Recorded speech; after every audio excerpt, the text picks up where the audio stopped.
Hello, everybody. On behalf of the Highland Park Public Library, we'd like to welcome you to Library in Your Living Room. We are pleased to present Shelf Isolation, a weekly mini-series about books, culture, and what to read next. I'm Sarah Marie, and this is your Information and Reader Services Department. In this episode, we are excited to share with you what we have been reading, watching, and/or listening to during Shelf Isolation. To begin our mini-series, I'm going to turn things over to Readers Roundtable expert and moderator, Michelle. Thanks, Sarah Marie. So first this week, I finally finished the book that I've been talking about for several weeks now, How to Be an Anti-Racist by Ibram X. Kendi.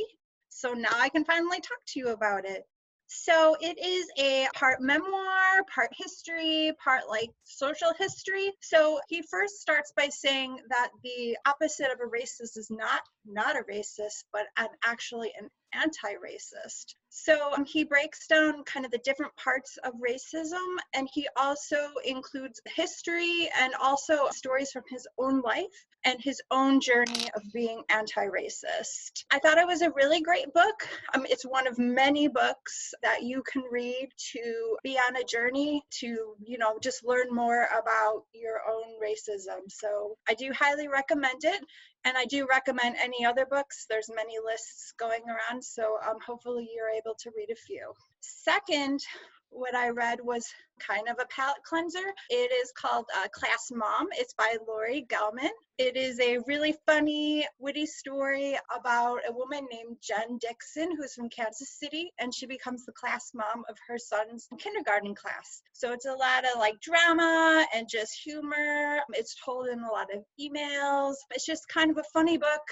And, if you're just looking for a silly book, that is a really great one. And last but not least, I did want to talk about, we do have a great program, Readers Roundtable. If you don't know about Readers Roundtable, it's just a really great group of people. You just join us and you can talk about all the books that you've been reading lately and here's about some books other people have been reading. It's every other Tuesday. Our next meeting is on the 23rd. It's from 2 to 3. You can register through our events calendar. It's on Zoom. So I hope that you will be able to join us. And that's all I have to talk about this week. So I'm going to pass it on to Karen. Thanks, Michelle. This week, I picked up a book that had been sitting on my shelf ever since the libraries closed in March. And I had been avoiding this, I think, because I knew it was not going to be necessarily a happy book. It's called The Unwinding of the Miracle by Julie Yip-Williams. And it's written by and about a 37-year-old lawyer who has a husband, 2 kids, and was diagnosed with stage 4 colon cancer. So she decided to keep a blog, and so she did that, and after her death, the blog was turned into this book. So she has a very interesting history. She's actually Chinese, born in Vietnam, and had cataracts so bad she was considered blind at birth, and she couldn't get the cataracts removed until she immigrated to this country. Maybe she was 4 or 5 when she had the operation, I'm not sure. After that, she couldn't see really well. She had to, she talks about how she had to use magnifying glasses to read books. So, she went to Harvard Law School and, accomplished a lot. And then this. So anyway, it's an interesting book. It's somewhat medical. Once in a while she'll talk about treatment, but never enough to lose me. And I'm more interested in how she reacts and what she thinks about the medical treatment than anything else. And I feel as though she's almost become like a friend. It's a really conversational sort of a tone she uses, and it's like she's your friend. She's telling you what just happened, how she feels about it, and I don't know. I really think it's good. I would recommend it, and the blog is still online, I think. So I had heard of this just in passing, I think, and the title sounded interesting, and then I remembered the connection to the blog. So anyway, that's the thing I'm maybe 2/3 of the way through. The Unwinding of the Miracle is available on Libby, and the Highland Park Public Library has 2 copies in paper. One is out, and the other night I couldn't get to sleep, and I thought, let's see what's on my Kindle. It turned out I had a new book by James Nestor called Breath. Got this jazzy yellow cover. I'm not sure you can see it. So the subtitle is The New Science of a Lost Art. And this author is a science writer, I think, and journalist. And he writes very entertainingly about how through evolution, he says, we have lost maybe the need or the ability to breathe through our noses, which would be better for us, and then breathing through our mouths. And so the lost art is nose breathing, I guess. So this went very quickly. I'm not not finished, of course. It just started last night, but I'm really enjoying this too. And let's see, Breath, I'm reading obviously on Libby, so that's available there. I don't know if the physical copies are in the libraries yet because it is so new. So let's see, apart from that, I am still listening to Calypso, but my walking schedule was disrupted, so I have not walked and listened to my audiobook for a while, but I'm going to get back to that before it's due. So next, we'll hear from Jacki. Thank you, Karen. So I had mentioned last week that I was reading The Splendid and the Vile by Erik Larson, and I'm not quite halfway through yet. It's just a wonderful book. It's about Winston Churchill's first year as Prime Minister in England. It starts on May 10th, 1940, when he became Prime Minister, and it ends in May 1941. But it also has, it's not just what's taking place in England at the time. It's also what's happening in Germany with Hitler and his generals and how they're planning the war to attack England. So it's actually a very interesting book, and Erik Larson's books always go very well. And I think I mentioned last week, it's also available in e-audiobook and ebook on Libby, the Overdrive Libby app. So I also chose this week to find something lighter to read. I'm now reading The Husband's Secrets by Liane Moriarty, who is a very popular author. And this particular book is very interesting because it really asks the question, what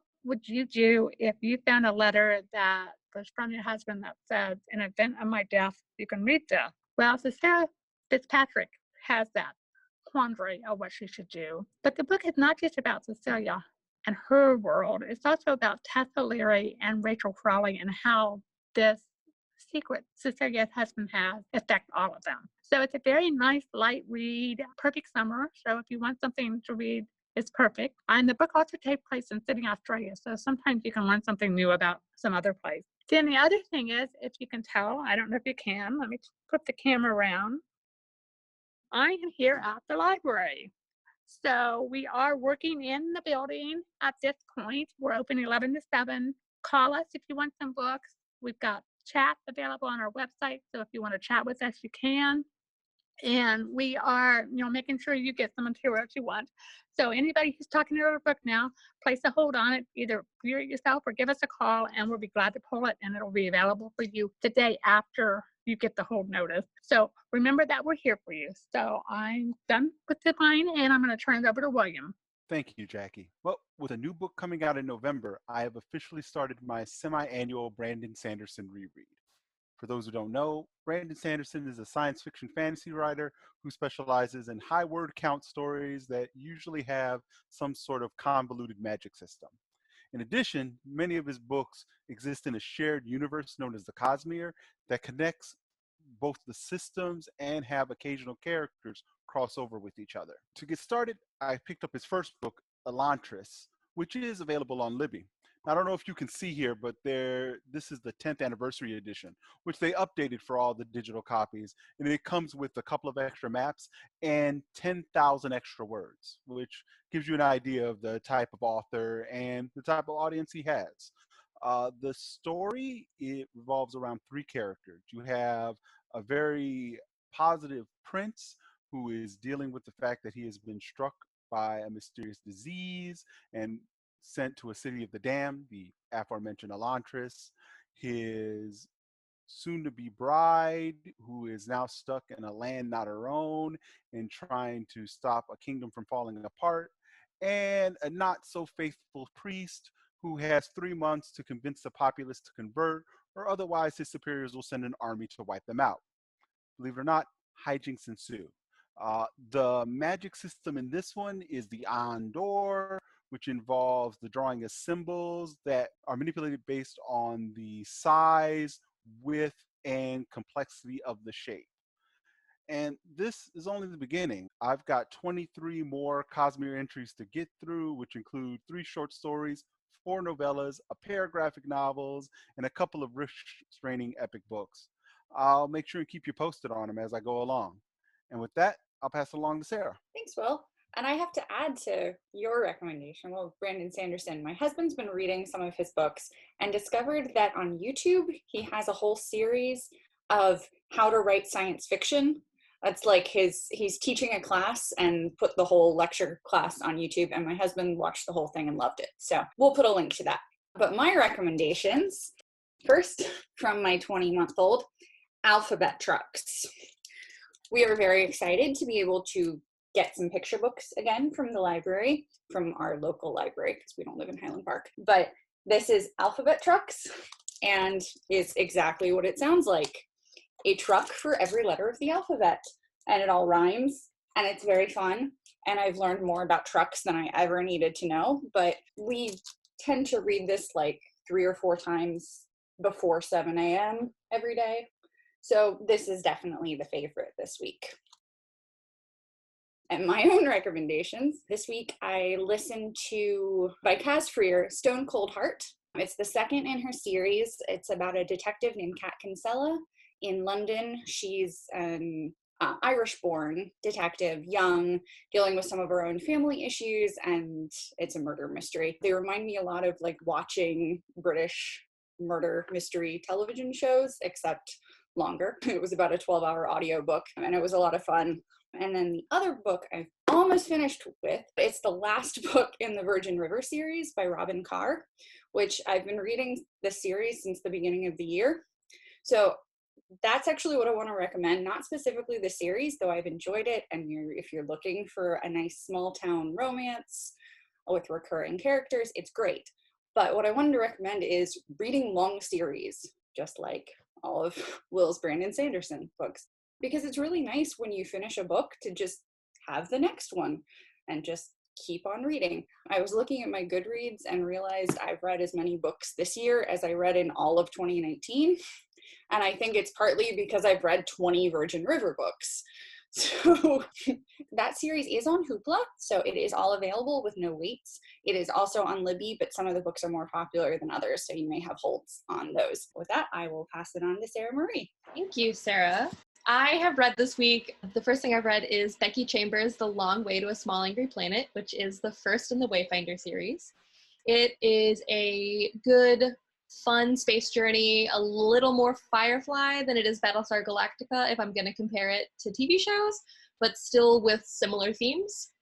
So the crew of the Wayfarer is hired to develop a light-speed highway, which means they actually have to plod the entire path going regular speed first, which is going to take years. And this is where most of the plot happens.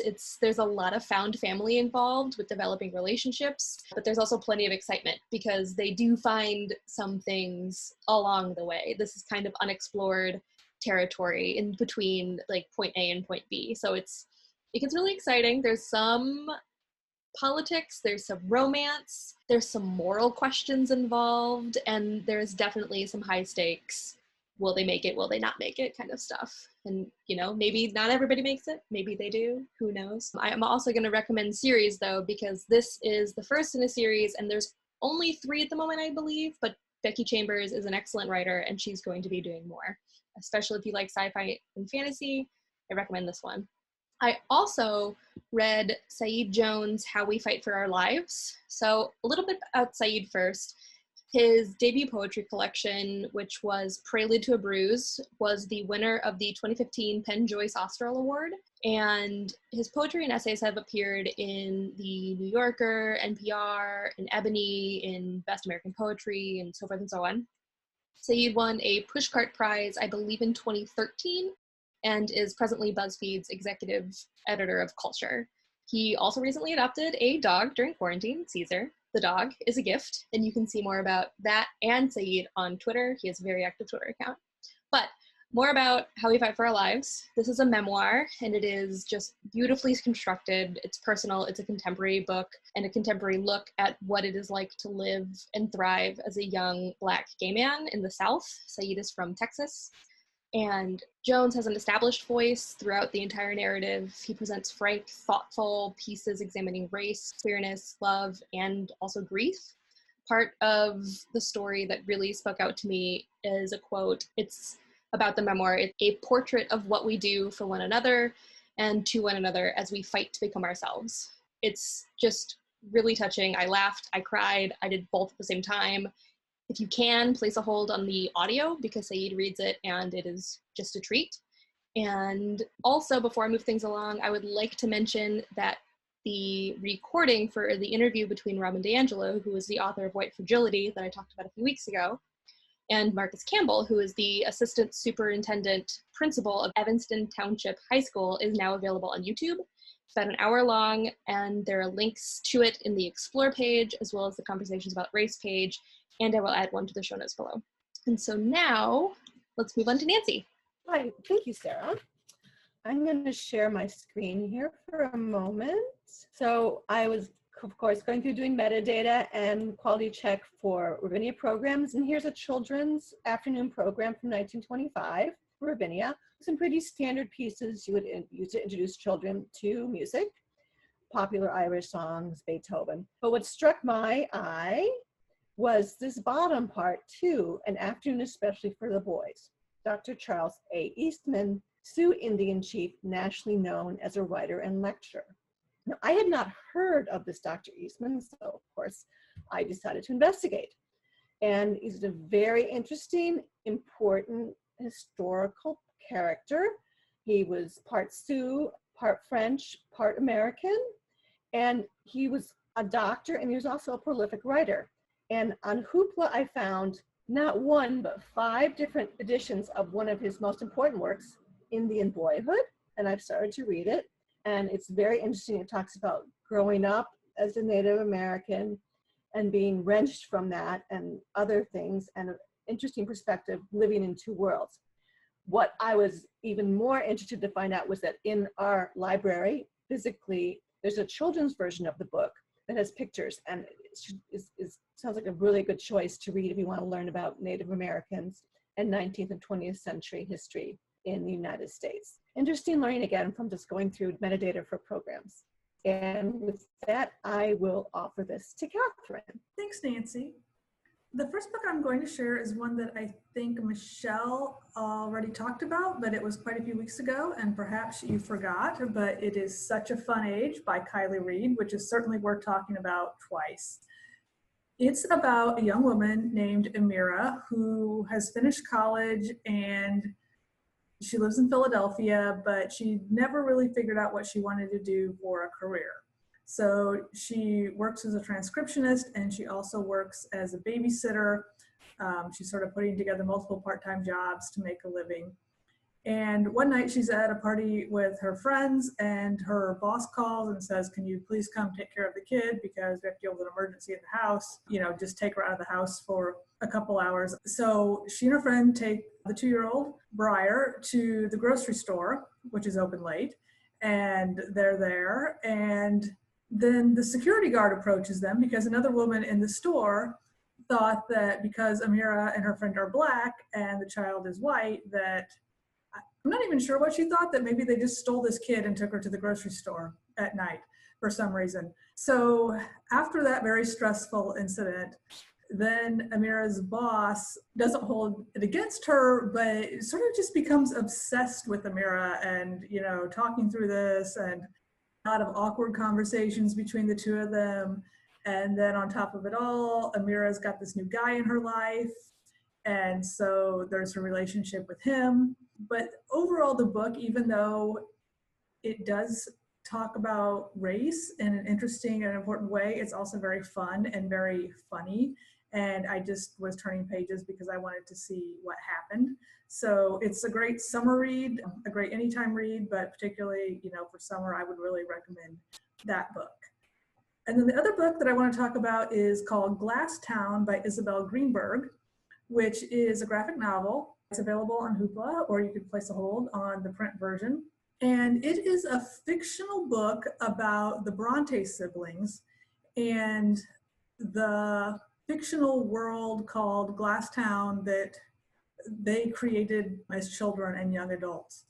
And it's sort of, it's a fictional retelling of work that they really did. And some of this work still survives. So when the book opens, it's the 4 famous Bronte siblings that we know of, you know, that we're familiar with from, you know, high school, college reading, especially Charlotte, Emily, Anne, and their brother Branford. The book opens when their mother has already died and they've just lost their 2 other siblings. So naturally it's kind of a depressing story. But the story then is about how they sort of take refuge in this fictional world. And Charlotte, especially, the book focuses on. And she spends a lot of it having conversations with one of her characters, which is just fascinating and kind of fun. The artwork, I can only describe as kind of smudgy. It's kind of dark with these sort of sooty patches. And when I first started reading it, I thought, I don't know if I can get into this story, but by the end of it, I was really hooked. And the style of artwork really does suit itself well to the setting where you have these sweeping moors and then in parts, passionate embraces. And as it moves along, you really start to get into the emotion of it. And it really sort of comes into a crux of when does taking refuge from your emotions in fiction become too much? Do you reach a breaking point where you're not just soothing yourself, but you're sort of about to lose your connection to reality? So I would recommend that. It's not a particularly long book, and it was fun. And if you are a fan of the Brontes, that really just adds to it a lot, but you don't necessarily have to have read any of their books to follow this one. And from there, I will pass it to Laurie.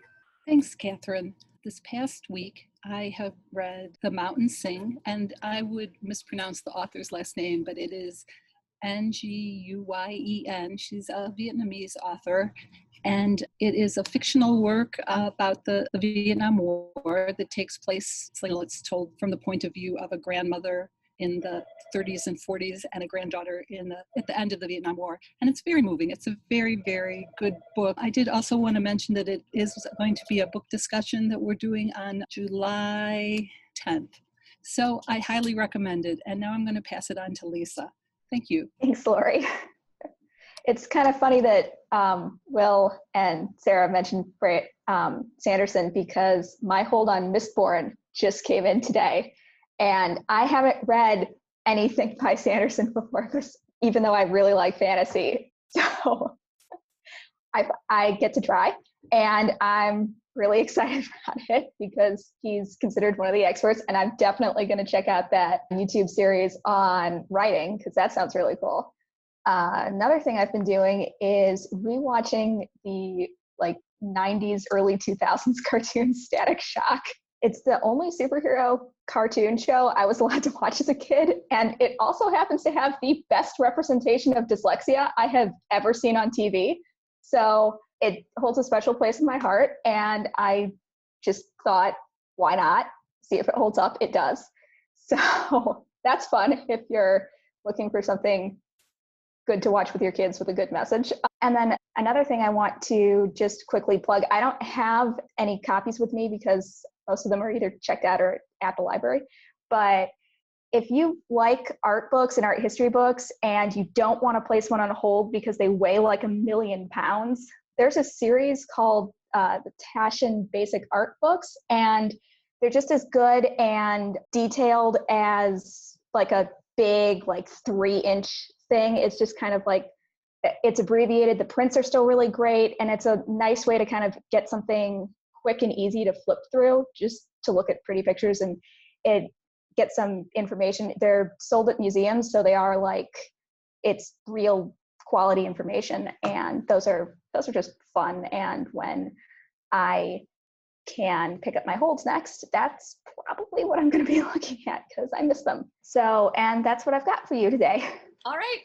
That is it for us today, folks. As always, please remember that we are all here for you. We are available for any comments, questions, or concerns that you may have. You can reach us online through Facebook at facebook.com/HPLibrary, through our Twitter, which is @HPLibrary, or via email, which is at hppla@hplibrary.org.